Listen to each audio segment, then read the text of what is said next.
परिचय। यह शरद ऋतु की एक सुहानी शाम है। रश्मि अपने बगीचे में टहल रही है। अचानक वह अपने दाहिने गाल पर कुछ चुभन सी महसूस करती है। उसकी पहली प्रतिक्रिया यह है कि वो अपने गाल पर एक चांटा मारती है। जैसे ही वो हाथ हटाती है तो उसे एक मधुमक्खी जमीन पर मरी हुई मिलती है। रश्मि को बहुत ज्यादा दर्द हो रहा है। वह डॉक्टर के पास चिकित्सीय सहायता लेने के लिए भागती है। अभी आपने बाहरी प्रभाव के लिए रश्मि की पहली प्रतिक्रिया देखी। इस अध्याय में आप सजीव वस्तुओं तथा उनकी विशेषताओं के बारे में और अधिक जानेंगे। आओ सीखें। सजीव व निर्जीव वस्तुओं के बीच अंतर करना। श्वसन, वृद्धि, उद्दीपन और प्रतिक्रिया, जनन और प्रकाश संश्लेषण को परिभाषित करना। शाकाहारी, मांसाहारी तथा सर्वाहारी के बीच अंतर करना। सजीव वस्तुएं।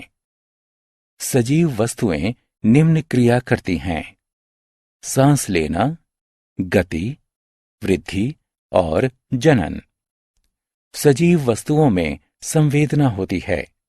वे भोजन खाते हैं और व्यर्थ पदार्थों को निकाल देते हैं। निर्जीव वस्तुएं। निर्जीव वस्तुएं निम्न क्रियाएं नहीं करती हैं: सांस लेना, वृद्धि और जनन। उनमें संवेदना भी नहीं होती है। कुछ निर्जीव वस्तुएं प्राकृतिक होती हैं। उदाहरण के लिए पत्थर, सोना आदि। कुछ निर्जीव वस्तुएं सजीव वस्तुओं से प्राप्त की जाती हैं, जैसे शहद, रेशम आदि।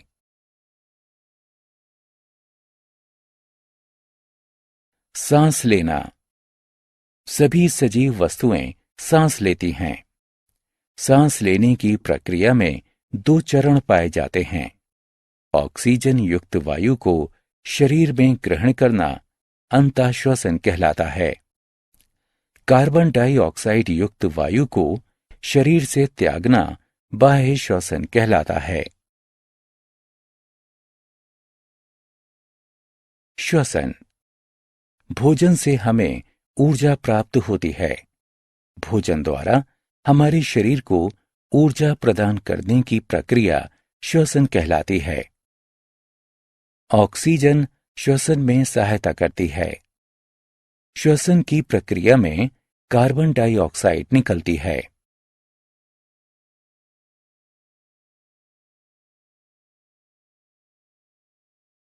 वृद्धि। समय के साथ साथ सभी सजीव वस्तुएं बढ़ती हैं। कुछ सजीव वस्तुएं समय के साथ तेजी से तथा ज्यादा बढ़ती हैं। उदाहरण के लिए घोड़े, मनुष्य आदि। कुछ सजीव वस्तुएं समय के साथ अपनी अवस्था परिवर्तित कर लेती हैं। उदाहरण के लिए तितली इत्यादि। उद्दीपन, प्रतिक्रिया। सभी सजीव वस्तुएं अपने आसपास के बदलाव को महसूस करती हैं। कोई भी बाहरी प्रभाव जिसके कारण एक सजीव वस्तु प्रतिक्रिया करती है, उद्दीपन कहलाता है। एक बाहरी प्रभाव के लिए एक सजीव वस्तु द्वारा की गई प्रतिक्रिया को अनुक्रिया कहते हैं। उदाहरण के लिए जब आप गलती से एक गर्म तवा छू लेते हैं तो तुरंत आप अपना हाथ हटा लेते हैं। गर्म तवे से निकलने वाली ऊष्मा एक उद्दीपन है। गर्म तवे से हाथ हटाने का कार्य एक प्रतिक्रिया है। गति। सजीव वस्तुएं गति दर्शाती हैं। पक्षी हवा में उड़ते हैं, मछलियां पानी में तैरती हैं और जंतु दौड़ते हैं। पौधे इसका एक अपवाद हैं। यद्यपि वे सजीव हैं, किंतु वे एक स्थान से दूसरे स्थान पर गति नहीं कर सकते हैं। दूसरी तरफ निर्जीव वस्तुएं स्वयं कोई गति नहीं दर्शाती हैं। जनन। सभी सजीव बच्चे पैदा कर सकते हैं। यह प्रजनन कहलाता है। जनन द्वारा सजीव वस्तुएं अपनी संख्या बढ़ाती हैं। प्रकाश संश्लेषण। एक प्रक्रिया के माध्यम से पौधे अपना भोजन पत्तियों द्वारा बनाते हैं, जो कि प्रकाश संश्लेषण कहलाती है। सूर्य के प्रकाश में पौधों की पत्तियां वायु से कार्बन डाइऑक्साइड तथा जड़ों से पानी लेकर उसे भोजन में बदल देती हैं। प्रकाश संश्लेषण के दौरान ऑक्सीजन निकलती है। भोजन के स्रोत। कुछ जंतु अपना भोजन पेड़ पौधों से प्राप्त करते हैं। वे शाकाहारी कहलाते हैं। गाय और हाथी शाकाहारी के उदाहरण हैं।